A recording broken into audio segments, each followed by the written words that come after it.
Кто еще не успел купить ключи для игр, добро пожаловать в мой интернет-магазин электронных ключей key4games.ru. Здесь ты сможешь купить ключ как конкретной игрушке, так и попытать удачу в покупке рандомного ключика. 4-я батла, Симсы, Майнкрафт, Far Cry и многое другое. Заходи, ссылка в описании к видео.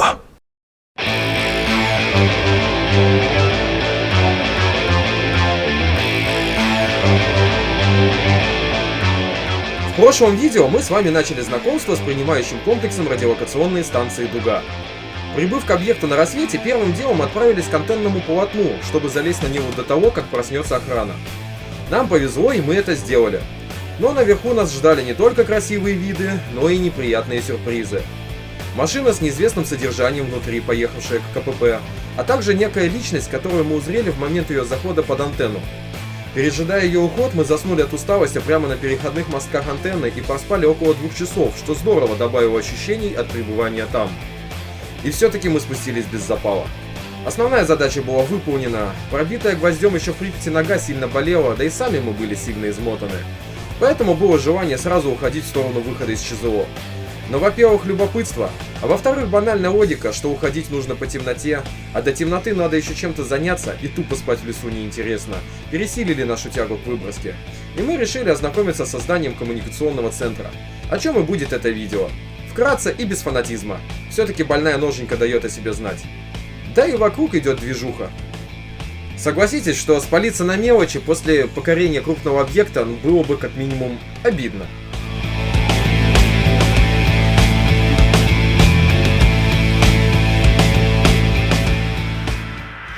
Итак, мы находимся в здании, которое идет вдоль всего комплекса антенн.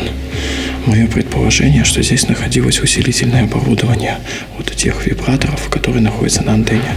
То есть волноводы приходили сюда, и здесь стояла электронная аппаратура, скорее всего, вот на этих вот постаментах, которая усиливала сигнал. Шкаф, скорее всего, силовой. Ну и вот видите, да, как всегда, масштаб бедствия. С учетом того, что мы находимся посередине. Остатки от одного из электронных блоков, которые здесь работали. Видимо, он был неинтересен тем, кто распиливал это все дело на драгметаллы. Я думаю, что вот здесь вот как раз база, коллектор, эмиттер. Здесь, наверное, были какие-нибудь позолоченные транзисторы. Их уже нет. А еще представьте себе, что это все собиралось вручную, не было никакой автоматизации производства. И какое количество этих блоков надо было собрать для использования этой антенны. Это просто уму непостижимо. Если не ошибаюсь, по маркировке, это военная приемка, что не КТ, а именно 1Т. Апрель 73 года. На самом деле элементная база здесь довольно старенькая, конечно. Сейчас это все займет гораздо меньше объемы. Но плата здесь встречается, конечно, разнообразнейших просто исполнений. Вот, например, матрица резисторов. От 2 ваттников до 1 ваттников. Это, я так понимаю, какой-нибудь пост пожаротушения номер 51. Я боюсь представить их сколько всего. Внизу под нами находится кабельный коллектор, видна опора и стойки. Даже не стойки, а кронштейны для крепления кабелей. Но я думаю, что их тут будет просто немерено. Идя по коридору, под потолком я увидел такие кронштейны. Это, скорее всего, кронштейны для крепления пожарных трубопроводов. Но они идут так на всем протяжении коридора. Можно даже видеть, туда в перспективу уходят. А вот здесь вот, видимо, находилась установка пожаротушения. То есть здесь находились, наверное, какие-нибудь баки с пеной или с порошком, я уж не знаю с чем. И в случае чего реагент, который тушил, подавался туда, куда надо. А может быть, сразу везде. Мне кажется, было какое-то секционирование, потому что на все не хватит. Валмиерский завод противопожарного оборудования. Валмиерский. Это, интересно, Прибалтика или нет? Что приятно, я был прав. Это Прибалтика. Город называется Валмиера и находится в Латвии. Кстати, завод, указанный на шильде, основан в 1963 году и жив до сих пор. И род деятельности его остался прежним. Производство огнетушителей, канистр, металлообработка и другие вещи. 1974 год. СН1, СН2. В шкафу автоматики и телемеханики даже сохранились реле некоторые. Коридор продолжается дальше, но мы уже не пойдем по нему, потому что суть его ясна. Там ничего нового не будет, там принимался сигнал от низкочастотной антенны. От той антенны, на которой мы сейчас с вами ползали. По моим предположениям, ну вот как я думаю, как эта тема по идее работала, в 60 км отсюда находился передатчик. Это у нас приемник. Сигнал с приемника усиливается и декодируется на компьютерах. То есть, если вылетает какая-нибудь баллистическая бяка, сигнал отклоняется, это отклонение засекается, дальше надо произвести расчеты баллистики, времени, там, траекторию, координаты дать и так далее, чтобы навести уже наше средство поражения. Соответственно, либо здесь, либо где-нибудь в другом месте, но мне кажется, здесь должен быть мощный вычислительный центр, который обрабатывает все эти данные.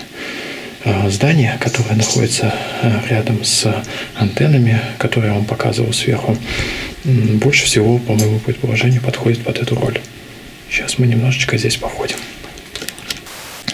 Мы подошли к входу в это как раз здание, деревянные двери, и рядом разбросанные обломки большого количества каких-то недокомпов. Ну, может быть, это были специализированные компьютеры, то есть это электронно-учевые трубки, такие красненькие.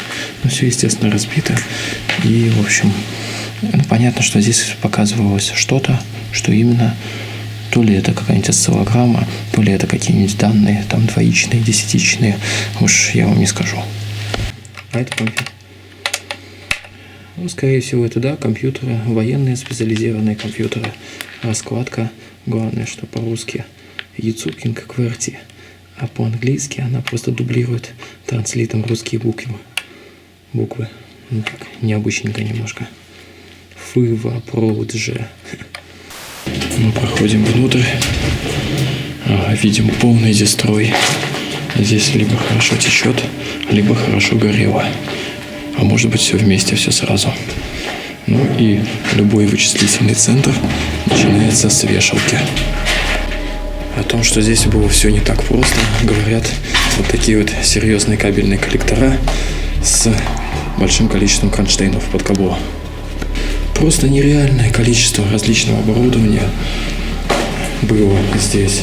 Это, видимо, компрессора какие-то были, электродвигатели, постаменты.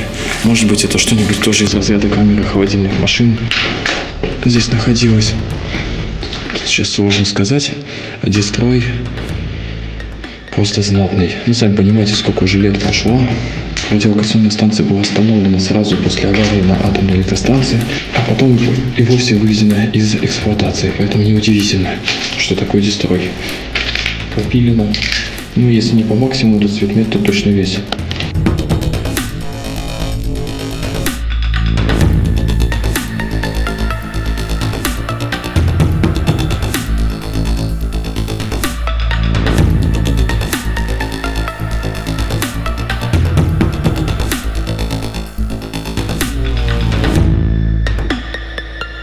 Здесь, как я понимаю, находилась щитовая, и ее размер просто поражает.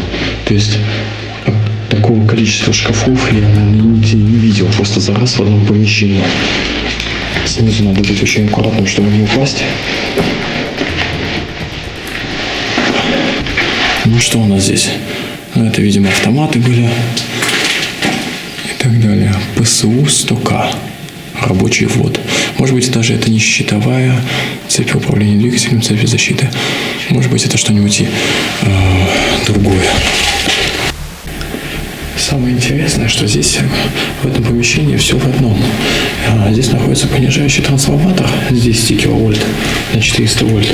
Сразу секция шин и сразу распредустройство. Сразу по потребителям. Так что париться не стали. Серега сидел на стреме на входе и сказал, что слышал, что кто-то шел.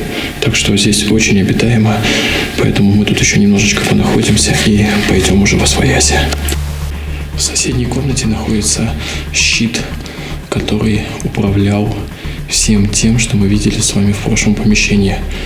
То есть здесь находятся специальные такие переключатели, подписи, ну и можно включить соответствующий двигатель там и так далее. Вот, например, двигатель. Где-то здесь я видел щит постоянного тока, диоды, выпрямители обозначены, либо питание от аккумуляторной батареи. Ну и по высокой стороне тоже сборка номер 2. 10 киловольт, расход устройства 10 киловольт. Дайте-ка я попробую что-нибудь клацнуть. Блин. Залипу ждаму.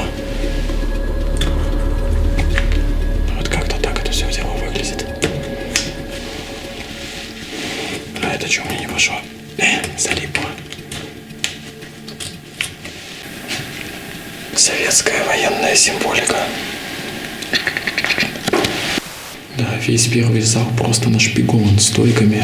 Я так понимаю, что здесь были и шифровальные и так далее. Помните, как в принимающем радиоцентре рубрика?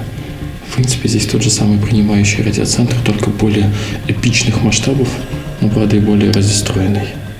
А еще одна такая диспетчерская, судя по всему, знатно горела. Уж не знаю, выжигали ли этот кабель, либо просто подожгли. У нас же есть такие умники. Ну, вот как есть. На удивление сохранились некоторые журналы. Сейчас заглянем, посмотрим. Мне приколола вот эта вот графицапа. Не знаю, для чего она нужна, но многожильный кабель виден, подходит. И огромное просто количество соединений. Может быть, это что-нибудь связанное с АТС, а может, не знаю даже. Главное, что внутренности там особо-то и не видать. Она такой монолитик. Так, давайте журнал глянем. Может быть, как раз здесь и находился компьютер, который занимался декодированием полученной информации. Просто предполагаю на основании вот этой вот надписи. Дальше идет большое количество всяких разных алгоритмов. И, в общем, как, кому, что действовать надо. Реальный язык программирования, только такого очень древнего типа. Защита накопителя. Я так понимаю, что вся информация собранная еще фиксировалась. Вот, пожалуйста, я перелистнул Талмуд. Все то же самое, только другими буквами. В общем, пипец это все знать, конечно. Я в шоке. И скорее всего я был прав по поводу того, что там был компьютер. Уже занимаясь поиском информации по коммуникационному центру и его оборудованию, я обратил внимание на этот кадр и сопоставил его с одной фотографией. Чувствуете сходство? В общем, пытаясь найти хоть какую-то информацию по коммуникационному центру, я наткнулся на целый пласт истории Советского Союза, о котором не имел абсолютно никакого понятия. Дело в том, что для обработки сигнала применялся специализированный компьютер. В то время компы больше звались как ЭВМ – электронно-вычислительная машина. Остановимся на этой аббревиатуре. Так вот, применяемая в РЛС дуга ЭВМ называлась К340А. Если быть точным, применялось несколько комплектов таких ЭВМ. Они были полностью нашими разработками. И в отличие от настоящего времени, когда наша полупроводниковая промышленность дичайше отстала от зарубежной, в то время ЭВМ К340А, впрочем, как и другие ЭВМ производства Советского Союза, шла наравне, а кое-где и опережала мировые разработки. Конечно, по сегодняшним меркам ее возможности покажутся нам скромными, но мы же понимаем, что прогресс в этой области движется семимильными шагами. ЭВМ К340А была разработана в период с 1963-66 годов под руководством главного конструктора Юдицкого Давлета Исламовича. Основной нюанс этой ЭВМ в том, что она работала не на двоичной системе, как все привычные нам сейчас электронные устройства, а на так называемой системе остаточных классов с дополнительным основанием. Ее производительность составляла 2,4 миллиона операций в секунду. И это была первая ЭВМ, перешагнувшая порог миллион операций. Естественно, никаких микросхем в привычном нам понимании на тот момент не было. Все реализовывалось на дискретных, то есть отдельных элементах. Элементы объединялись в ячейки, а ячейки в блоки. Всего было 20 шкафов, инженерный пульт и 2 принтера в качестве регистратора. Вот как раз инженерный пульт этой ЭВМ предположительно и попал в кадр, а я принял его за какой-то диспетчерский пульт. Замечу, что надежность таких ЭВМ была просто поразительной. Я нашел статью, где рассказывается о вполне рабочей К340А на 2010 год. Сами ЭВМ применялись помимо РЛС типа Дуга в РЛС Дунай-3У, составляющей системы противоракетной обороны А-35 Московского промышленного района. Эта АВМ, помимо рекордной производительности, также отличалась низкой ценой за операцию и была самой быстрой из всех АВМ на отдельных транзисторах. Дальше пошли микросхемы, но это уже совершенно другая история. Наконец-то я нашел лестницы. Они находятся справа от входа. Если по коридору пройти, лифт. Лифт, как всегда, в своем репертуаре, он не работает. Пойдем по лестнице. Кстати, рядом находится и грузовой лифт. 68-й год. Ремонтно-поверочная база. Это на втором этаже. Здесь ничего и нет. Состояние примерно везде одинаковое. То есть реально в этом объекте самое интересное — это сами антенны, так как они высокие. И вид от них открывается очень колоритный. Мой долг, видимо, немножечко обойти вот это здание и показать, что к чему. Кап-кап-кап. Крыша протекает. Здесь находились вент-агрегаты. Причем у меня такое чувство, что даже циклон здесь был высокотехнологичный, потому что очень много проводов, схем и так далее. Это я так прикалываюсь. Тем не менее, смотрите, все просто в этих кабельных полках. Я вообще даже не представляю, какой здесь уровень электромагнитного излучения царил. 1400 литров в час. То есть вы хотите сказать, что это даже не воздух здесь качался? Аббревиатуры мне, конечно, ничего не говорят. Слишком уж заумные. Ну, в общем, на втором этаже практически невозможно находиться, потому что вот, бум, я упираюсь GoPro-шкой. То есть здесь очень низкий фальш-потолок, так как здесь реально много шелка было. Третий этаж наполнен вот такими вот стойками. Назначение их, вот S17EI. Вот и думайте. Интересная надпись. Совершенно секретно. Вот это вот уже можно поразмышлять. Может быть, здесь осуществлялось шифрование полученной информации и отправка ее в главный командный пункт, допустим, Министерства обороны. Иначе я это никак не могу объяснить. Стойки закрывались такими дверьми со стеклянными вставками, а внутри находились такие вот интересные блочки. DSS, LSS, но я думаю, что оборудование модульное. В случае поломки модуля он просто изымался и менялся. Каждый модуль отвечал за свой кусочек работы этой всей схемы. Еще интересны такие вот лампы, которые вставлялись как предохранители. Таких никогда не встречал. Не знаю, что это такое. Вставляется, кстати, довольно легко. Еще такая интересная подпись гласит «Ствол номер». Ствол номер. Но это сугубо специфика секретной связи. Я даже если бы знал бы, не рассказал бы. А тут я еще и не знаю. Я предполагаю, что в отличие от остального оборудования, которое тут ядерно распиливали, вот это все, что вокруг меня находится, все самое основное, секретное, было вывезено вояками сразу после того, как стало понятно, что эта войсковая часть свое функционирование не продолжит.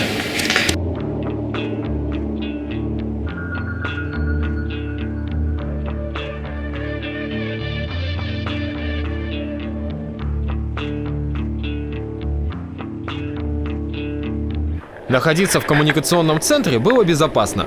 Вряд ли кто сунется в это расхищенное здание. Но шум, издаваемый при ходьбе по этажам, мог нас выдать. Вокруг были люди. Мы их видели, мы их слышали. Поэтому, быстро пройдя по 3 этажам коммуникационного центра и убедившись, что выглядят они все примерно одинаково раздестроено, я, дабы не искушать судьбу, пока явно нам благоволившую, двинулся к выходу. Спускаясь вниз по лестнице, я увидел вот такую вот магнитную пленку. Я думаю, что вряд ли это от VHS-ных кассет с порнографией какой-нибудь. Скорее всего, это как раз остатки от накопителей на магнитной основе. Знаете, как в фильмах американских, когда прослушивание ведется, там огромные такие победы крутятся. Вот здесь что-то типа такого, наверное, было. Я надеюсь, вам хоть немножко стало понятно предназначение этого здания. Ну, я хоть в чем-то попал в правду. И состояние его на текущий момент такой дестройчик. Уходим отсюда. Идем вдоль периметра объекта. Ну, периметр как периметр, ничего особенного. Деревянный заборчик, колючая проволока, вся фигня. Я периодически оглядываюсь назад, чтобы сзади к нам никто не побежал. Нога адски болит. Ходить, конечно, не самый айс. Но я прекрасно понимаю, что в случае, если нас решат остановить, у меня появится отменная прыть. А пока что бубошки иду. А еще очень жарко.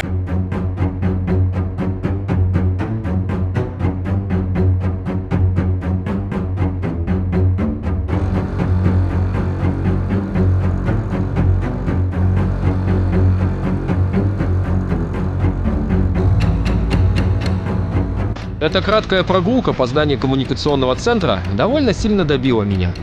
Хотелось просто упасть на обочине и не шевелиться. Это же только в фильмах герои среди рвущихся снарядов думают о каких-то важных мелочах, заодно кадря девушек и успокаивая плачущих котят. У нас все было несколько жизненней. Уходя руфить антенны, мы не взяли с собой воды. Она осталась у велосипедов. Думали, быстро сползаем и обратно. Зачем лишнее таскать? Да кто же знал, что мы задержимся почти на 6 часов. Ну что ж, бывает. Мы товарищи выносливые в конце концов.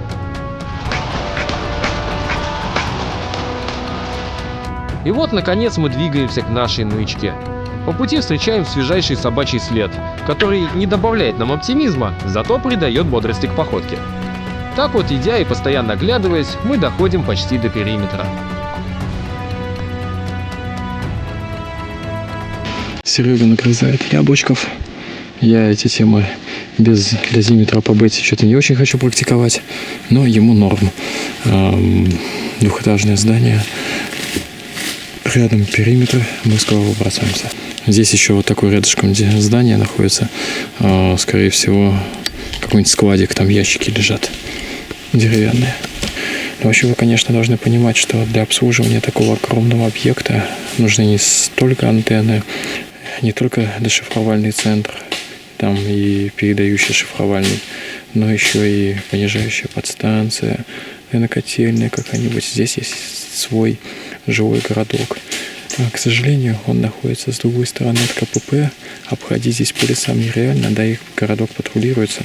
Да, и за сегодня мы встретили уже нескольких человек. То есть, либо это были голоса, либо реально живьем люди, которых мы видели из угла. Благодаря одному такому товарищу мы 2 часа проспали на площадке дуги. Поэтому испытывать судьбу дальше не хочется. Мы сейчас куда-то в сторону выброса идем. Подошел поближе к домику и увидел, что кто-то решил потренировать свою меткость, точность, ловкость метанием мастерка. Злой человек.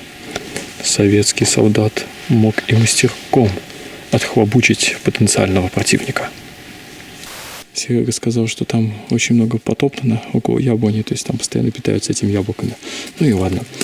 Я обратил внимание на интересную такую вещь. Контроль целостности.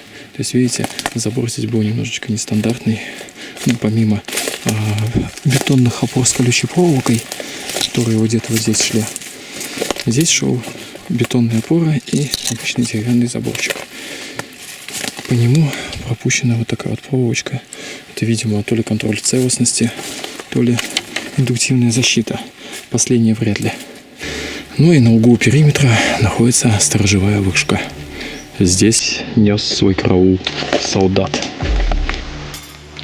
Если вы думали, что это все, то нет, не все. Мы посмотрим еще одну точку этой радиолокационной станции. А пока что мы дошли до своего сховища вещей. Сейчас попьем водички. Просто неимоверно круто, потому что последний раз мы ели 12 часов назад, и после этого мы 3 часа поспали, 2 часа покатались на велосипеде, походили по лесу, поползали, поспали на дуге. Вот это вообще самое необычное, спать на радиолокационной станции, прячась от охраны. Еще походили вот по зданию, я вам его отснял. Сейчас передохнем, дам отдых своей ноге натруженной и пойдем посмотрим еще так называемый круг. Знак «Стоп». Ну и мы остановились. КПП круга. Станция возвратно-наклонного зондирования. Она помогала в работе дуге. Сейчас мы здесь немножечко тормознемся, перекусим, потому что очень кушать хочется, и снимем, что тут вообще осталось для вас.